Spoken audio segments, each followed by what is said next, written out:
worked in fast food for many years. It was just disgusting. He just spit in it. Is he peeing? That is definitely a rat. What really goes on behind the counter? That was nasty. Plus, all rise for health court. Dirty Keto is coming between two friends. I lost almost 75 pounds in like 2 months. I don't even believe her entire story. Coming up next.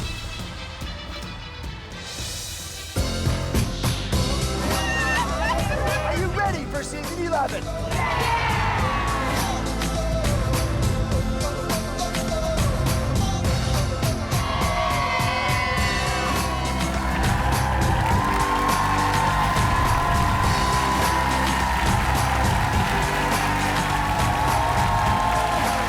Today, food fact check on the Seltzer Boom. Is your go-to soda alternative that comes in all sorts of flavors, right? And there have been an explosion of these new seltzers with tons of variety. They're all over the place. But what's really in all this new boom of bubbly drinks? How do they contain so much flavor while being so low in calories? My food fact check insiders reveal what you need to know about the newest seltzers on the market. Don't you love that sound, right? Are your favorite drinks all fizzy hype? Or are they actually as healthy as they seem? We want to know how seltzer-obsessed our viewers were. So we asked you to show us your stash. Take a look. I am obsessed with seltzer water. When I was little, my parents told me that it was like soda. Dun, dun, dun, dun. Actually, there's a lot missing because I drank a lot of them. I love the bubbles. I like to open it up and put fruit at the bottom. I probably have like 9 or 10 seltzers a day. I have a confession to make. I hide seltzer in my bathroom in the medicine cabinet. I just need you to see what I keep in my trunk. You never know when you may need a little sip of seltzer, right? So I love seltzer. What's the big deal? Cheers to seltzer. Food scientist Taylor Wallace is here, along with nutritionist JJ Smith. JJ, we have been drinking and talking about seltzer on this show forever. What is going on with this big seltzer boom right now? Oh my goodness, I call it the bubbly water. I mean, it's carbonated water, but really no matter what diet or weight loss plan, whether it's the keto craze or paleo, the green smoothie cleanse, it literally fits into every single diet or weight loss plan. It's a drink you can have that will be totally guilt-free. All right, Taylor, you've tracked the sparkling water trends. You looked at them all. There's the popularity's taken off. What are the latest ones we need to know about? Absolutely. So we've got seltzer waters with natural flavors. We've got ones with fruit juices. And the fastest growing on the market, ones that contain alcohol. Alcohol. I like JJ's going. Let's dance our way over. Let's start our investigation with the classic seltzer.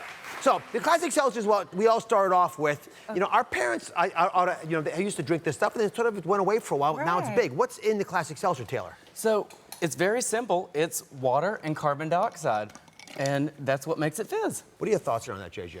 Well, as a nutritionist, I love it because it's 0 calories. That's the most important thing. So if you're still trying to get your body right, this is a great drink for health. So it checks all the boxes. Okay, next is seltzers with natural flavoring. That's what they call it, natural flavoring. Give us some examples, JJ. Okay, so these ones I get real excited about because they have everything from passion fruit to black cherry to lemon lime. There's all these great flavors. So they kind of have the essence of fruit, but guess what? They're still 0 calories. This one tastes like lime, for example, but there's no lime in there. So how do they actually make these different flavors? Right. Well, what food scientists do, it's very similar to alcohol production where you distill it. So you cook it, the flavors evaporate, then you cool it down, and they condense. You can add it right in there. Okay, and who do you think this seltzer option is best for? Well, this is for people who still need the 0 calorie drink. They're still concerned about their weight, staying on their diet, but they really need a lot more flavor. This is what I usually drink. I like it. Same here. All right, so next up in the investigation, we looked at the new wave of seltzers that are out there. These are seltzers with real fruit juice, not the natural flavors Taylor's speaking about, real fruit juice. So how do these compare with what we just spoke about? Right, so it's basically the same process as producing the regular seltzer waters, except instead of the natural flavors, you're going to add either sugar or you're going to add something like fruit juice or fruit juice puree. Now, keep in mind, puree means a lot of added sugar, so you have to be savvy when it comes to these types of products. Yeah, I mean, walk us through the nutrition on that, JJ. Yeah, see, these are a little tricky, Dr. Oz, because these generally will have a lot more sugar, anywhere from 4 to 45 calories. So you have to be careful with these. I still am favored what I used to drink. Okay, for the buzziest seltzer of them all. Are you ready for this? I'm gonna go to bring in our famed Oz Food trend correspondent, the food god himself, Jonathan Chebin. Take a look. From the cheesy to the ooey gooey to the supersized, no one is more on top of food trends than our brand new food trend correspondent, the food god. Instagram star and food god podcast host Jonathan Chebin has tasted the good life, and now he's serving it up to you. Here to talk about seltzer with alcohol. Come on out, food god.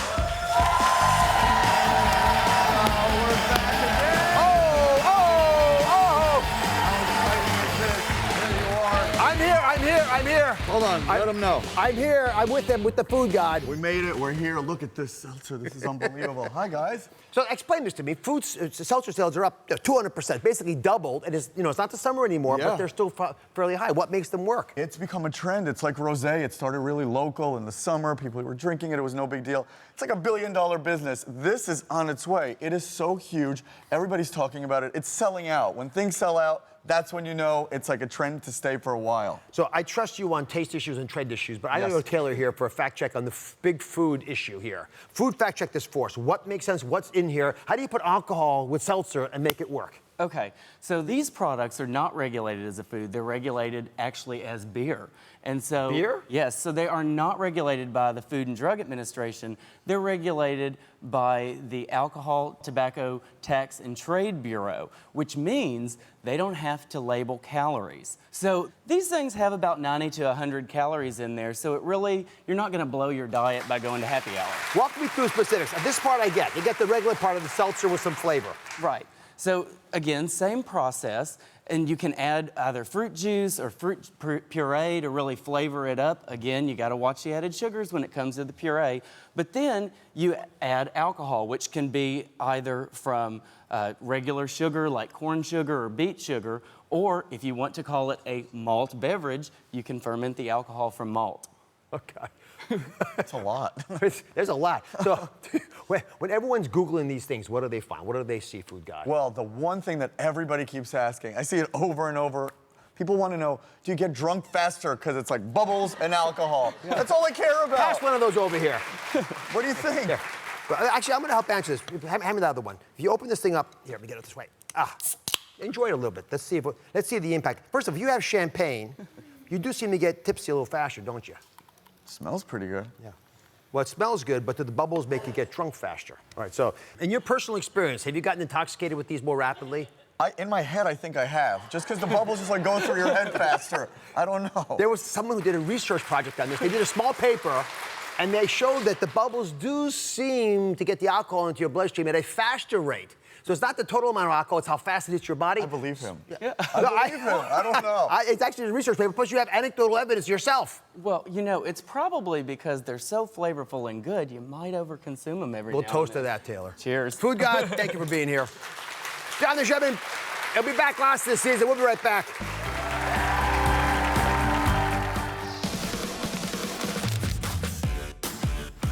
Have you seen a shocking food story on social media? Good spices will ignite, bad spices will burn. Or heard a scary rumor about something you love to eat and wondered, is it true? Let me and my investigation squad fact check it for you. Go to Facebook and join the Dr. Oz Show Facebook group, and we can feature the story you're hungry for on our next episode. Coming up, caught on tape fast food confessions are these little guys here, not so little, lurking in your favorite restaurant. Stick around to find out.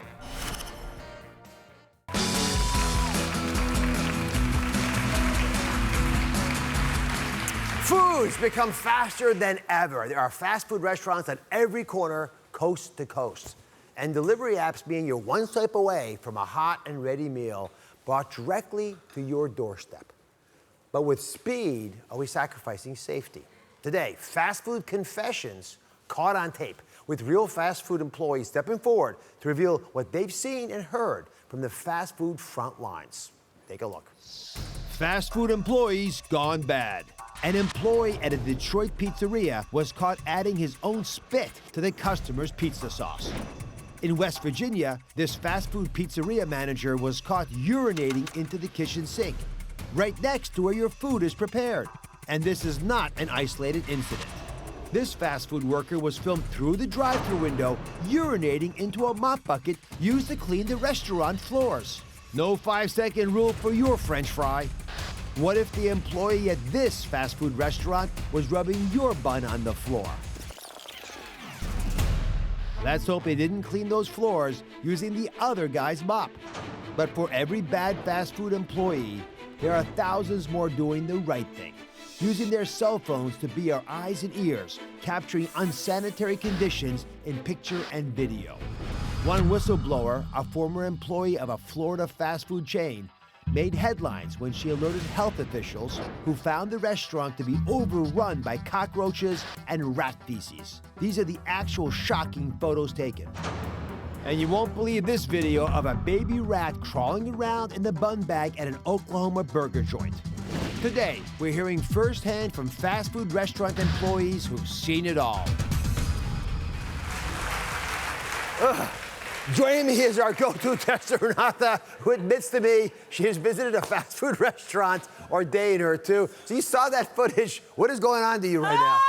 Dr. Eyes, that was disgusting. It's terrible. Are you kidding? That was nasty. All right, so absolutely disgusting. So I want to highlight to you and everybody else that this is not the norm, right? I'm sorry. Most of the time it's just fine, so I don't want you to panic, but to help ease our fears, because it does obviously happen, we caught it on tape, we've brought in the most informed person I can think of. The health inspector extraordinaire, Peter DeLucia, is here. So pay attention. Rats, bugs, vermin, oh my, say it ain't so, right? But our fast food restaurants, right, are they overrun with these guys? When you go out and inspect restaurants, are you seeing rats and mice? Ooh, the cockroaches. I tell you, Dr. Oz, you know what? I don't think it's any more than what we've seen in the past. The new thing, though, the advent is everybody's carrying around a cell phone. The cockroaches are one thing. They lead to us, as inspectors, we know it's a dirty restaurant, it's unkept, you know what I mean? But when we see rodents are the scariest thing here because these little guys, when they run around, they're urinating, they carry communicable diseases. These are guys that are gonna really make you sick. So this is something, when we see this in a restaurant, it's a closure. We have to close them. Will they get away if I open this up? My goodness. All right. So here's our first fast food employee confession, revealing what he says was a hidden ingredient in the kitchen of the burger joint that he worked in. You're not gonna believe these. I worked in fast food for many years when I was younger. I mean, I'm sure they were committing OSHA violations and health violations during that time. And frankly, it was just disgusting. They were doing a renovation to the entire store. They remained open during that time, so we were still serving food to the general public. So, you know, you would have guys over here with jackhammers and tearing out walls, and the ceilings were being replaced and so on and so forth, while we had meat on the grill and fries over here and still serving food as normal. Nice and dirty. Those are buns. That's black mold. Wow.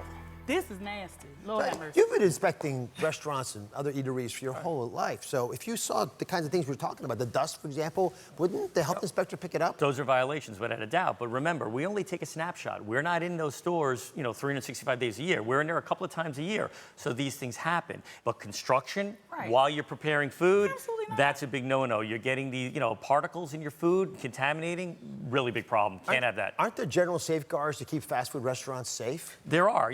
First and foremost is the inspection process. So we're out there. Hopefully, that's a deterrent that if we do catch them, they could get a fine, they could be closed down.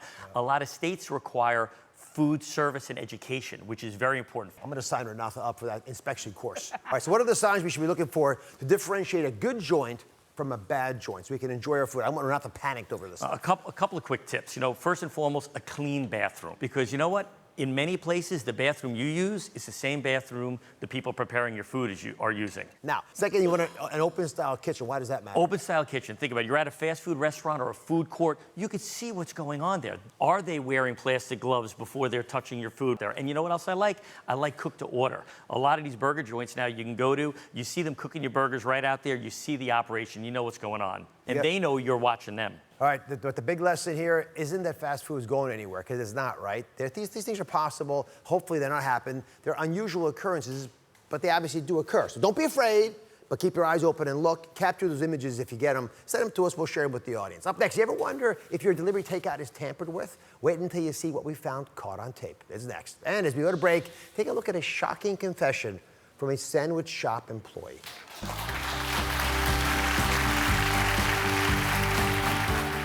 Every night we have to switch the veggies, and that just means put the old veggies on top of the new ones so they get used first. That knife is used all day. We're supposed to wash it, but if there's a rush, there's no time. And the avocado gets pushed way past where it's okay. Like, you think you're spreading on refried beans because it's so brown. Who wants to meet their child in the lobby of a hotel? A fertility clinic screw-up. I don't think I'll ever get over it. Her son born to another woman. Imagine you have a baby out there that you didn't get to carry. Plus, you don't know how to say no to Harvey Weinstein. He's the most powerful man in Hollywood. all new Oz. That's coming up on Monday. All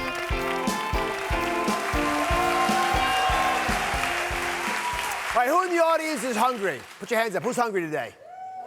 Oh, I know you are. I'm getting hungry too, all right? These days, hot and fast food can be delivered like that to your doorstep with just the swipe of the phone. Oh, speaking of that, come on in, guys. Got a hungry audience here.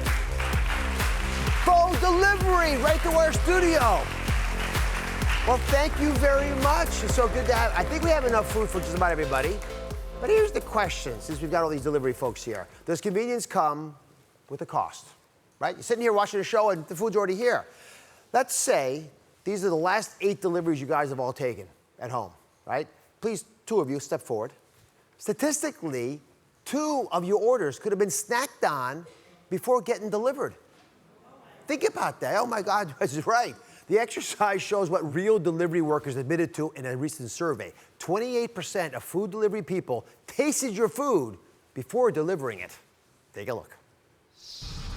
Is someone dipping into your delivery order before it reaches your doorstep? Here, a delivery man is caught on tape stealing fries from a customer's bag while standing at their doorstep. Talk about risky. This doorbell footage shows a delivery worker taking a sip from the customer's drink just seconds before handing it off. It gets worse. This man was arrested and charged with a felony for tainting the food in the grossest way possible, dipping his genitals into the customer's salsa as a reaction to receiving a low tip. He even laughed in front of the judge during his trial. Hope you don't think of this the next time you order takeout. It gives double dipping a whole new meaning, doesn't it? Folks, tip your drivers. You're better off. Right, come on over here. We got Health Inspector Peter DeLucia back to break down the other side of the delivery process. So what do we need to know before we swipe and order our foods on our delivery apps at mealtime? It's a whole new realm, right? What I like to do is take a look for the health inspection to see that it's a reputable restaurant, but then take a look at the delivery app stuff to see if there's some poor ratings. But then if you see consistency in complaints, stay away. So it just seems so crazily confusing. Aren't there rules that protect us in the delivery process? Not right now. It's like the Wild West out there. There's no rules. You don't know what's going on once that food leaves the restaurant. The restaurant doesn't necessarily know what's going on with that food. I'm going to culinary school. That's what I'm doing, okay? I'm going to chef it up in my house. That's what I'm going to do.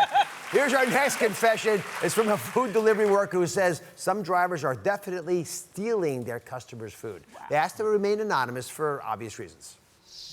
And he was putting a bunch of burritos into a big insulated bag and some plates, some platters of stuff into, 2 big insulated bags. He's putting stuff in.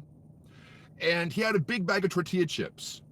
And he reaches in and pulls out like 3 and eats the tortilla chips. And I thought to myself, okay, maybe the restaurant knows this guy.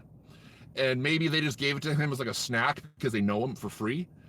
After he ate the chips with his bare hands, he closed the bag and he put it into his insulated bag with the rest of the order. So that tells me that wasn't his personal bag of chips they gave him. That was part of the order, and he picked it up and he ate it.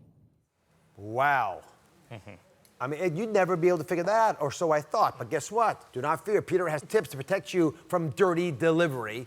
And the first tip is pretty simple. You want us to look for a staple. Real simple. You know what? And you can call the restaurant too and say, I want my bag staple shut. Take a look at this. You get a bag like this. It's crinkled. You don't know if anybody could go in there, take those tasty fries out, whatever, grab the nacho chips and take a snack. So at least you got your bag stapled. You have some sense of security that it was not tampered with between a restaurant and your home. Simple, easy, elegant. Easy. This is, I think, mandatory. This is the staple tip. Yeah, ask for it. Okay. So before we go, you have one more thing you want to warn us about, which are these so-called ghost restaurants. Please explain what they are to everybody, and then let's talk about why they're a problem. It's a whole new phenomenon now. People, they're trying to think of new things, to come outside the box. Let me do something different. And they decide to do these internet-only restaurants where you go on the internet, you order your food, and it comes to you. But where is it being prepared? Is it being prepared in a warehouse? Is it in someone's home kitchen? So I tell you, I want to make sure anywhere I eat is regulated and has a permit. At least that's one sense of security that you could have. Sage advice as always. Peter DeLucia. Great to see you, We'll Dr. be right back. Thank you. Coming up, Health Court is in session. Could a high-fat diet be tearing best friends apart? Find out how I rule in the case of my best friend is eating bacon and fatty foods on keto. Plus, our expert witness has trained Oprah, Tyra Banks, Diane Sawyer, Khloe Kardashian, and more. He's bringing evidence that will turn this case upside down. Bickering couples, warring neighbors, friends and family divided. When it's time for resolution, it's time to take them to Health Court, where Dr. Oz rules. The plaintiff, Anaya, says her best friend is doing keto and eats nothing but fatty foods like bacon. She's worried that it's going to ruin her health. The defendant, TK, says Anaya is just mad she can't do keto because it made her sick, and she's jealous that TK lost over 30 pounds on it. Both litigants feel they're right, and both think Dr. Oz will rule in their favor. Health Court is now in session. Plaintiff, you call your friend's diet a dirty keto. That's I say it again, dirty keto. What do you mean by that word? Well, Dr. Oz, obviously, she's eating nothing but fatty items like bacon, like hamburgers, like sausages. I don't think they're turkey and I don't think they're lean. Granted, I know that there's some great, side effects or what have you, but I don't think it's healthy. Just saying. Now, you did keto yourself, if I understand correctly. Correct. What were the results when you tried it? Well, she thinks I'm jealous, but I'm not because I lost almost 75 pounds in like 2 months. Oh. Even though I looked great and I felt great, I developed a condition by the name of syncope, where I would pass out. And I'm pretty sure you've heard of it if others haven't. And it was the scariest experience, literally. I was getting rushed to the emergency room in an ambulance because nobody knew what was wrong with me. And you're a really good doctor, so you would know more. Please, no pandering to the judge. So, defendant, let me give you a chance now. Why did you decide to start with this high-fat diet? You saw your friend's experience. Was that a good or bad thing in your opinion? I wanted to lose weight. Her experience is her experience. My body's different than hers. But I don't even believe her entire story, so. Which parts don't you believe? That I think she did lose, I don't think it was 70 pounds, maybe like 40 pounds or something. But, it's worked for me. It really does work. Like, I do it every day. Are you taking your friend's concerns into consideration, even if it's helping you lose weight? How much weight have you lost, by the way? I've lost 20 pounds. 20 pounds. Yeah, and you can see. You can see it right here. Are you aware? Do you truly appreciate your friend's concerns? I guess. Sometimes, but I just feel like we were on this journey together, and now, it's good when you have somebody with you doing it. And now, I thought it was jealousy, really. I thought it was, but I didn't even see any documents saying that she got this other sickness or whatever. So that's why I didn't believe it. Well, I'm running into a bit of a brick wall here. Is jealousy part of this? Definitely not, doctor, or Yeah, judge, right. or however you would like me to call you. Judge, doctor would work. Okay, very good. Right. So definitely not jealousy, because again, this is a real serious situation. So these are legitimate, and I can actually get witnesses, eyewitnesses, and doctors' reports and everything, because they labeled it syncope. Well, I can say from the defendant's visual reaction. Oh, did I have a visual reaction? Yes, you did, girl. Oh, I apologize. Yes. Well, I'm going to call in an expert witness to help decide this case, to get to the bottom of what's really happening. Is a celebrity fitness trainer and New York Times best-selling author, Jorge Cruz. He's here, and he's bringing Exhibit A. Here? Jorge, please enter the evidence. He's bringing in food. He bringing in food. Sir, what are you entering into evidence here, Jorge? This is what the defendant Exactly. is eating, TK. And, I see a lot of fat, obviously, and healthy protein. This is a typical day of the defendant's meal. Yep, and there's good and bad fat, Dr. Oz. There's avocados, there's eggs, the yolks are good, the cheese, but then we've got things that are processed, with, I hate to say it, hormones, like the bacon possibly, and definitely burgers. I can tell that these burgers are more fast food burgers, possibly, TK, maybe. And so there's a variety of things here, but this is what she's doing on a typical day. All right, so you're the defendant. This is typical good fats and bad fats. You agree? I agree, except I don't eat that much cheese. Okay, okay. Yeah. Okay, But and the not burgers? as much bacon. Plaintiff, you agree this is what she's eating? I agree. Would you consider this dirty keto, which was the primary reason this case was raised? Dirty. Well, we have a chart, Dr. Oz, and there's a clean keto and a dirty keto. I would say yes, because unfortunately, what I'm traditional... sorry, it's yes, dirty? Yes, it's a dirty keto. So explain this chart to the jury. Typical keto, regular keto, has more of your fats coming from avocados and these healthy fats, olive oil, healthy nuts. We don't see enough of that here. And unfortunately, what she's doing is more dirty because the meat is more processed, there are more nitrates. So I would say there's a balance here, and it is dirty, unfortunately. So the plaintiff is arguing that this diet is bad for the defense's health. Do you have any evidence that could help you undeniably decide this case to help me? I have something for you, Dr. Oz. Some blood work. Blood work? Yes. Oh, God. Oh, Jesus. I've got lots of evidence, and the defense argues she has evidence that will sway my verdict enough to vote on the side of that tray of food. Is it possible? Could it be true? Stick around.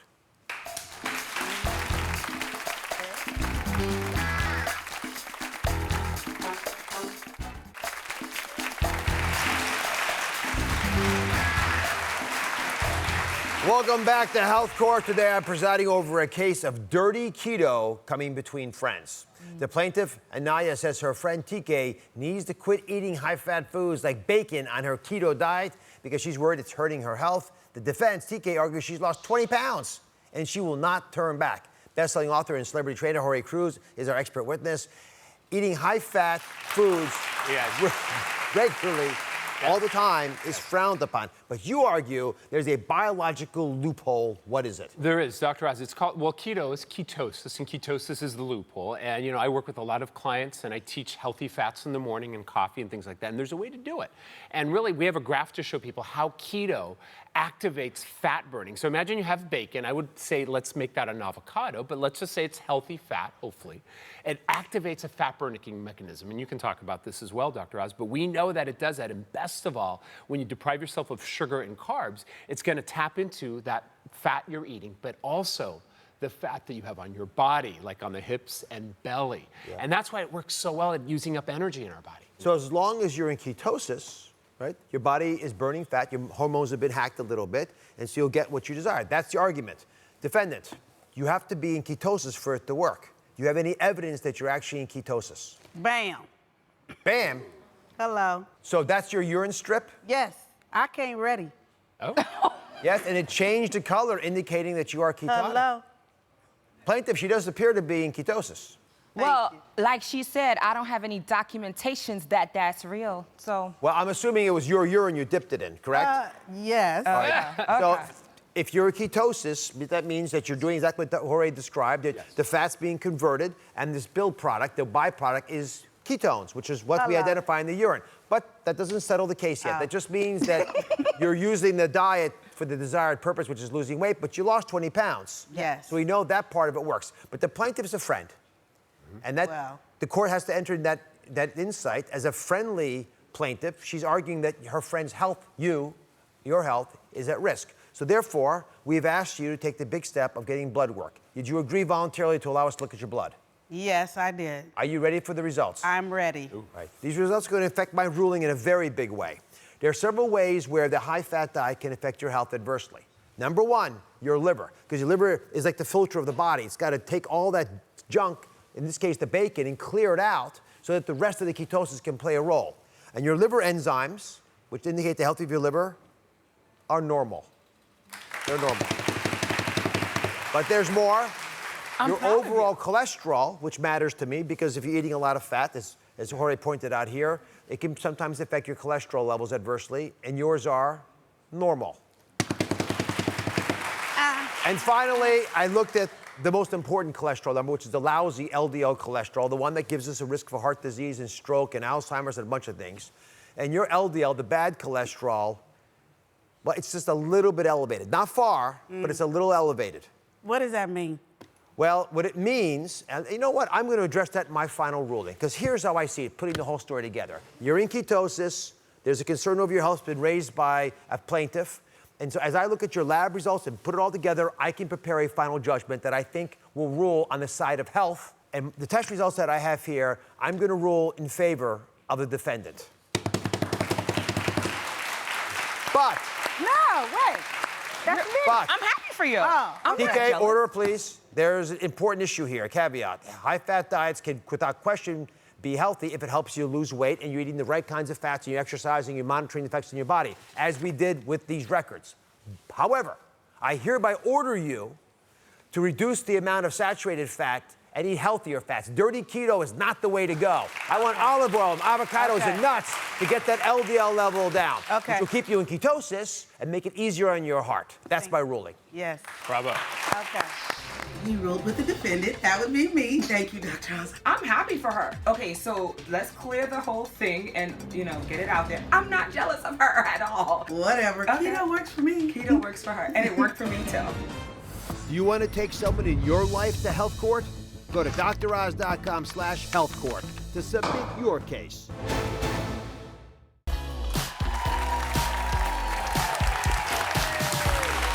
Today, an event a year in the making. We're giving you the unique opportunity to have a personal skin consultation with some of the top scientists in the field. For the first time ever, with the help of my trusted sponsorship partner, Olay, we created a mobile skin care center. Using the latest technology, we're touring around the country, analyzing and addressing your skin concerns so you can learn what products might really work for you. Take a look. For the first time ever, I'm hitting the road and traveling across the country in a one-of-a-kind mobile skin center to reach all of you. With my partner Olay, I'm meeting women from the Big Apple to the Windy City. With one goal in mind, take the guessing game out of your skincare needs. No matter what your concerns, from wrinkles to sunspots, we've got you covered. Are you ready to learn about your skin today? Yeah. Come on over. We're inviting women to hop on board and end the confusion once and for all. I'm joined by Olay scientists who will lead one-on-one personal skin consultations with women who have all types of skin concerns. Oh, my skin is very dry. I'd like to do something about the wrinkles. Start wrinkles. Dark spots from the sun. Sensitive and oily. Just trying to keep a youthful feel and look. Which products do you use? Dr. Frauke Neuser is working with the latest in complexion analysis technology. So Frauke, what is this machine and how does it work? Yeah, so the Visia is a very advanced complexion analysis system. We use it to analyze and measure surface and subsurface skin conditions. One of the things we look at is fine lines and wrinkles, and each of those green little lines is a fine line. So this is obviously very sensitive. Lots of people to help. Come on. You have a second? Come on in. Thank you. Come into our mobile skincare unit. Olay is at the cutting edge of skin science. I think the biggest issue for me is that I don't know what products to use. Right. It was time for answers. So let's start with the Olay Regenerist Microsculpting Cream. We're sampling Olay Regenerist Microsculpting Cream and Regenerist Whip. The Microsculpting Cream, kind of dewy, nourishing texture. This feels like the skin is drinking it. I actually want you to try the whip first. It's a very light texture. What do you think? Oh, it's really light. Does it feel whipped? Yeah, it does feel good. In Chicago, Olay scientist Shannon White hopped on board. Hey, I'm gonna let you try the Olay Regenerous Microsculpting Cream. This feels amazing. What do you notice? The dewy finish. Oh. Give me some of that. Give me some of that. A little something for you. Lots of options. Thank you so much. Shannon is using an instrument called a corneometer. So the corneometer measures your skin's hydration, so you can use it before and after product application. Let's try it. Yes, let's try it. Let's do your baseline, see where we are to start. 57. Now I'm gonna give you the microsculpting cream. Now let's see what happens after you use the microsculpting cream. 99. Wow. 107. What? 98. Very good.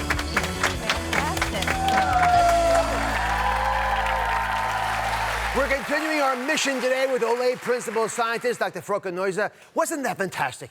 It was amazing. You're a seasoned veteran now. You all like that? Traveling around? So here's the thing. I thought I knew most of the issues women were raising. What was the issue that surprised you the most with all these folks we spoke to? Really think, no matter their age, there were so many women who weren't sure what products are right for them. Some women weren't using any moisturizer at all because they just didn't know what might be right for their skin. A lot of the young women were confused, it seemed to me. Listen, I know you guys are all struggling with the right skincare products. We talk about it a fair amount. I hear it from folks in audiences. There are lots of options. How is Olay helping? Right, so finding the right skincare product is not just about addressing your specific skin concerns, such as dryness, texture, fine lines, firmness. It's just as much about finding the right feel and texture of the product you use. Do you want a rich, nourishing feel and a product that gives you a dewy finish, or do you prefer a lightweight feel and a matte finish? Well, no matter the feel that you prefer, we have formulated the Olay Regenerous Moisturizers with peptide, vitamin B3, and hydrating ingredients to give you the skincare benefits that you want. Since you're a seasoned road warrior, come over here. You had a little demo to help showcase the microsculpting technology. And I want to really bring this alive because we have the opportunity now to teach folks something that is truly memorable. So, Yes. What have you guys done? So I've brought with me these little, we call them hydration beads. And I like to compare them to your skin cells, especially as they get older. So if you look at these beads here, they're kind of dry, they're dull, they have no elasticity. Shriveled. So think about, yes, your skin cells. And now what we did with the beads, we soaked them in the Olay Regenerous Microsculpting Cream overnight. Now look at the difference, how much plumper and firmer and glowier they are. You can actually bounce them. Oh my goodness, oh, I lost one. And think about that, what the microsculpting technology can, help with your skin cells, because multiply that with, thousands, hundreds and thousands, millions of surface skin cells, and then you kind of see this effect here. So those are the beads before. They're dry, they're dull, they're really small, and then about the same amount of beads in here, but fully hydrated, plumped, firm, and bouncy. And think of how many layers of skin you have. And you pile them all up, it adds pretty quickly. I mean, this is the same number of beads you said, right? Roughly speaking, It's a significant difference, but what I really love is this. Everyone wants that bounciness. Absolutely. Even if they run away from you. That's kind of what you lose over time, you know what I mean? So, the Olay Microsculpting Cream, who's it right for? So it's really for everyone, anyone who likes their skincare to feel kind of very rich and nourishing and give their skin that, we call it dewy finish. Yeah. But we know there are women who just don't like that rich, creamy feel of microsculpting cream, which is totally fine. Now, of course, we want to give them those same skincare benefits, but we know we have to do it with a product that feels very differently. And that's why we developed Olay Regenerous Whip. So this is a product, a moisturizer that absorbs really quickly into your skin to deliver the hydration and the peptide and the vitamin B3, but you can see that it doesn't leave that shine, that oiliness, Let's no residue. Let's put it to the test. Right, these blotting papers, they Let's- pick oh. up oil and shine and residue It from doesn't the stick. skin. Oh my goodness. That's pretty cool. Look at that. It doesn't stick. And there's nothing on it. It's pretty remarkable, actually. It You don't is, see it anything is. there. And that's really that lightweight finish that you can barely tell there's something there that a lot of women want. So you have a choice, right? You have one or two options, whether you want that dewy feeling or the lighter feeling, but your choice. So in order to make it easy for all of you, I want everyone in my audience to have a chance to test both products, so you don't have to decide. So thanks to my partner at Olay, you're all going home with Olay Regenerous Micro-Sculpting Cream and Olay Regenerous Swift. Enjoy it and share it with your friends. We will be right back.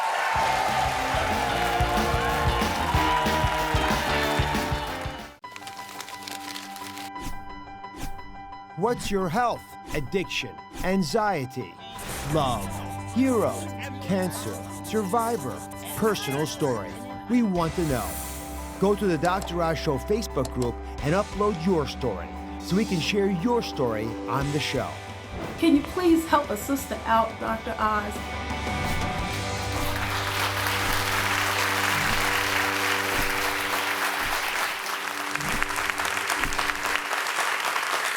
We've been asking viewers to share their stories with us, and I love learning more about you and your lives. I want to share one of my favorites with you today. Take a look. Hi, Dr. Oz. My name is Daylene Santana. I'm a mental health advocate, spoken word artist, and I live with bipolar 1 disorder. I decided to come out of my bipolar closet about a year ago.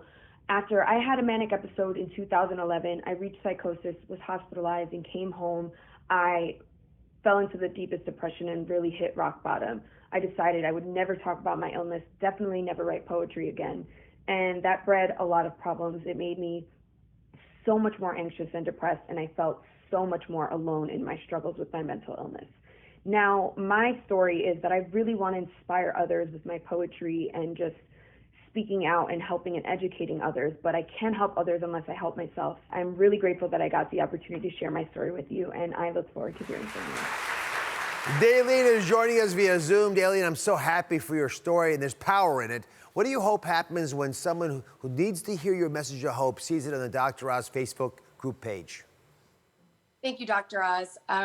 My biggest hope for those living with mental illness like myself is that they know that they are deserving and can live a fulfilling, meaningful, and happy life just like everyone else. Now, you talked about poetry a little bit earlier. I heard you're writing poetry again. If that's the case, no pressure, I think everyone would love to hear a few lines. Is that okay? Yes, absolutely. So it's not just how we got through, it's what we've gone through, and how maybe, just maybe, your past ugly can be your future breakthrough. Oh, I like that.